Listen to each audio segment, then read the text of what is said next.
朋友们，在生活中呢，能够没有烦恼挂碍，时刻都处在清明喜悦中，是很多人的追求。而要达到这种程度呢，就需要从觉知生活的点滴做起。在之前呢，我们讲了如何在静坐中修觉，也具体讲了觉知和觉性之间的关系。其实，如何充满觉知的走路、吃饭、生活、与人交往、处理事务等等，这些与静坐中的方法一模一样，并不存在第二种方法，只是我们将静坐这种干扰比较小的环境中所产生的体悟呢，运用在了实际生活中。所以，当我们从静坐中体悟到了觉，接下来只要你愿意，就能将觉知带入生活的各个方面。比如说，从走路做起。当我们不是为了什么目的匆匆赶路时，比如说下班后回家的路上，或是日常散步休闲的时光，又或是在一段人烟稀少、景色优美的乡村小路上等等这样的时刻，我们的行走应该是这样的：脊柱与颈椎呢始终保持正直，颈椎微微贴向衣领，挺胸沉肩，两手自然摆动，或是一只手握着另一只手的手背，自然放于小腹前。这样做的目的呢，是让我们的呼吸保持顺畅，乃至要让自己的气息微微凝聚，沉在胸腔正中央，或是沉在下腹部，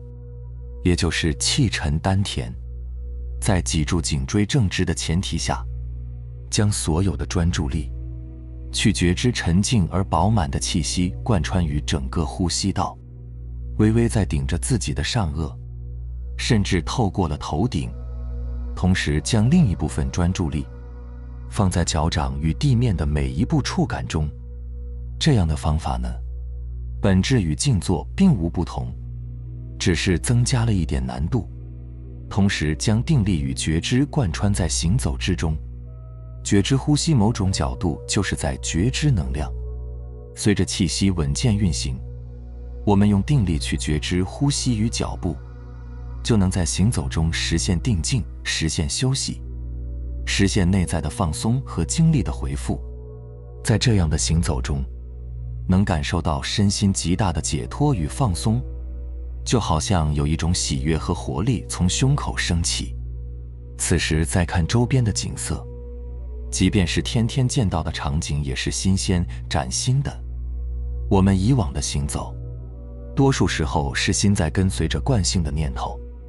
多数时候仿佛都在机械而重复的生活。而在充满觉知的行走中，活力与能量其实就在自己心中，自心将鲜活的意义赋予了日常熟悉的场景，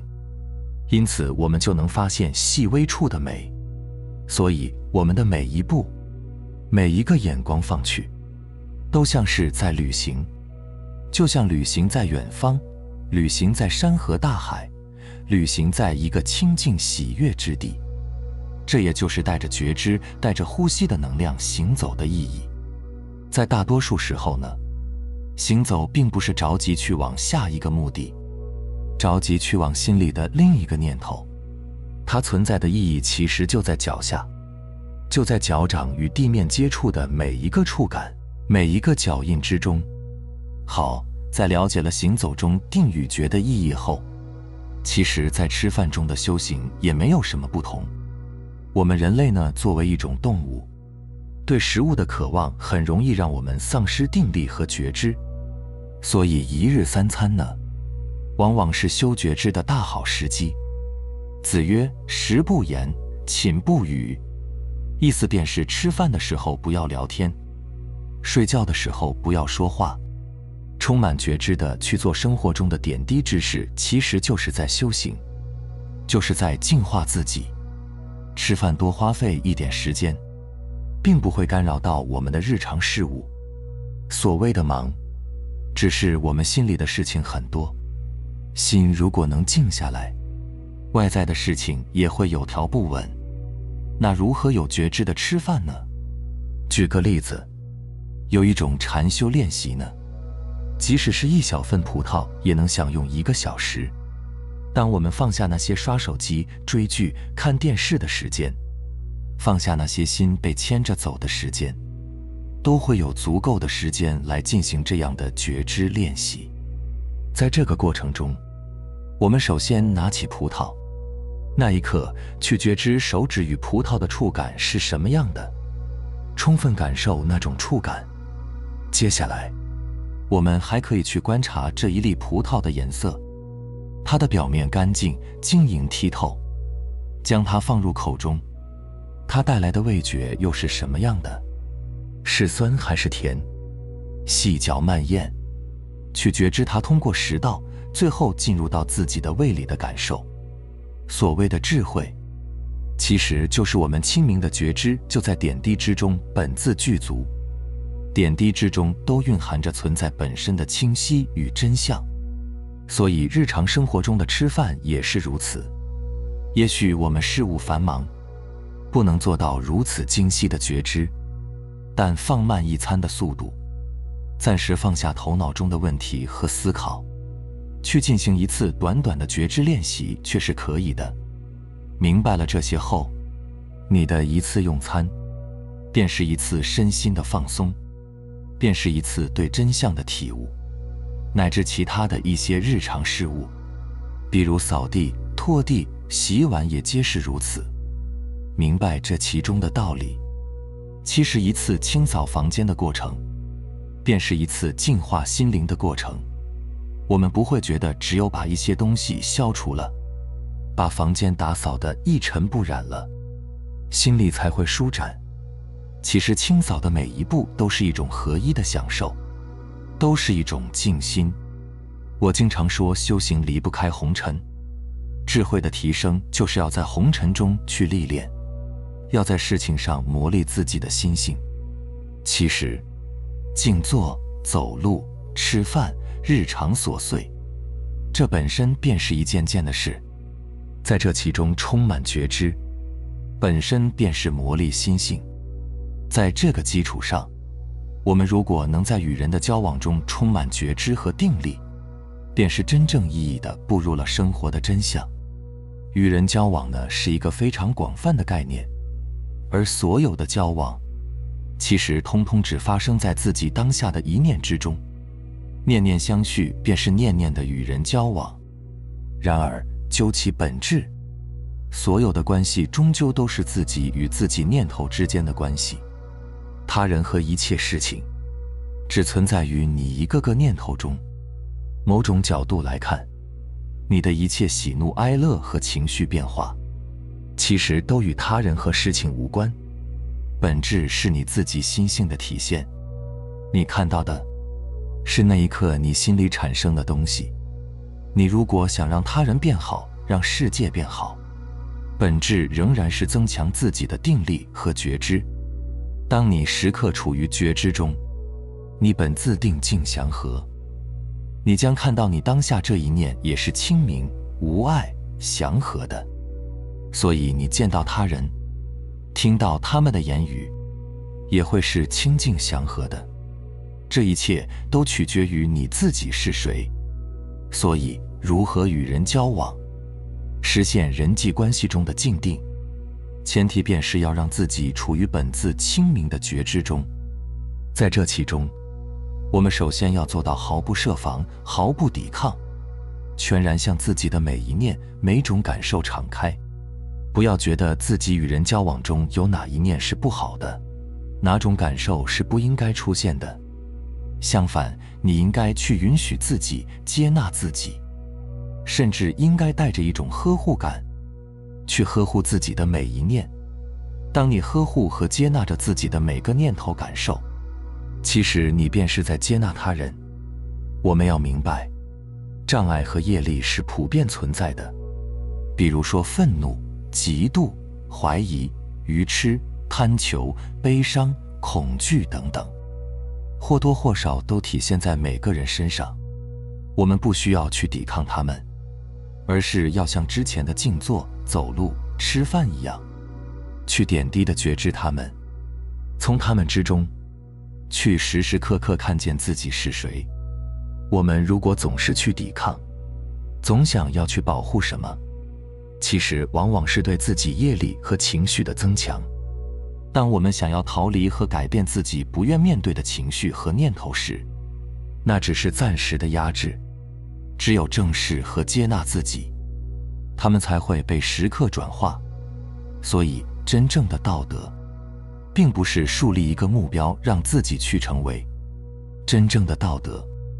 是从现有的人性缺陷中，去发现自己是对他们清明的觉知。无论自己的情绪念头是什么样的，自己只是觉知本身，觉知本自清明宁静，这才是恒长的道德。带着这样的品质，我们要去看到自己的内心对他人的言语、行为产生的反应是什么样的。也许他们的一句话惹怒了你，触碰了你有些敏感的神经，你感到愤怒或悲哀。然而你要做的是，从这个过程中去发现自己是谁，去发现自己内在是怎样生灭变化的。在发现的那一刻，你的心会哈哈一笑，你会超越了那一刻的念头和感受，就好像你把念头与感受中的能量回收了，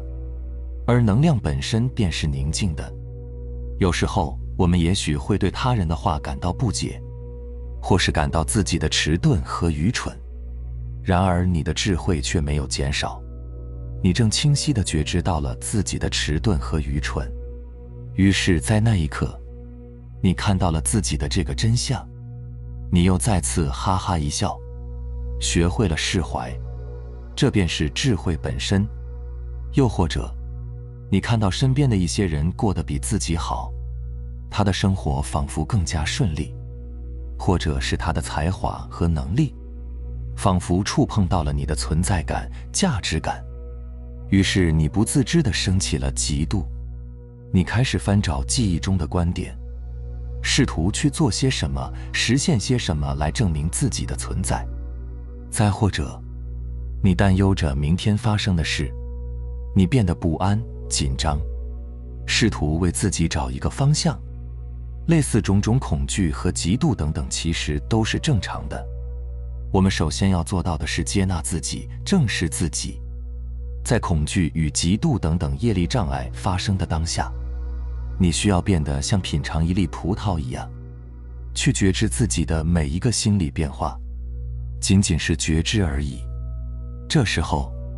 你会再次从那些业力障碍中看见本自不动的自己，看见自己就是清明定静的觉知本身，不受任何干扰，只是清晰明白自己的心理变化而已。所以你就会从不自知的运转中超脱出来。超脱的那一刻，你就会变得本自定静，本自满足。这时候你就会发现，之前只是自己在为自己制造障碍，是你内心深处有一种想受苦的业力和动机而已。而现在你明白了这一点，你发现你本自是超越一切业力和惯性的，你的心本自圆满，本自富足。这样你也就学会了所有人际关系中的静定，无论好坏善恶，你的清明觉知本自不动，你所做的只是不断地认识自己。当你时刻处于觉知之中，好坏善恶也将时刻被转化为觉知本身的清明与宁静。所以说，觉知本身便是智慧，而你大脑层面的智慧也会随之发生。你会变得通透而豁达，不会再纠结、再障碍自己。你对自己和世界的认知也会发生改变。所谓在红尘中的历练，在事情上考验自己，本质上只是在考验你的每一念，考验你能否与自己的每一念、每一个正在发生的点滴感受合一，而不是有个远方的事情等着磨练自己。所以，当你接受住了每一念的考验，即是接受了各种事情的考验，进而你将时刻定静自在，又对存在充满信心。于是，你不会再担忧恐惧什么，也不再追逐期盼什么，不再思前想后、患得患失。这时候，你内在的宁静与富足，又会潜移默化地引领现实境遇和远方的事情向着这个方向发展。你其实对自己正在发生的一切身心念头感受呢，并没有做任何的澄清和改变，纵横自在又平平常常，一切念头感受还会继续发生，只是你通过它们看到了你本自宁静祥和，本自智慧具足，时刻解脱圆满。明白了吗？好了，非常感谢你能看到这里，希望能对你有所触动和启发。我们下期再见。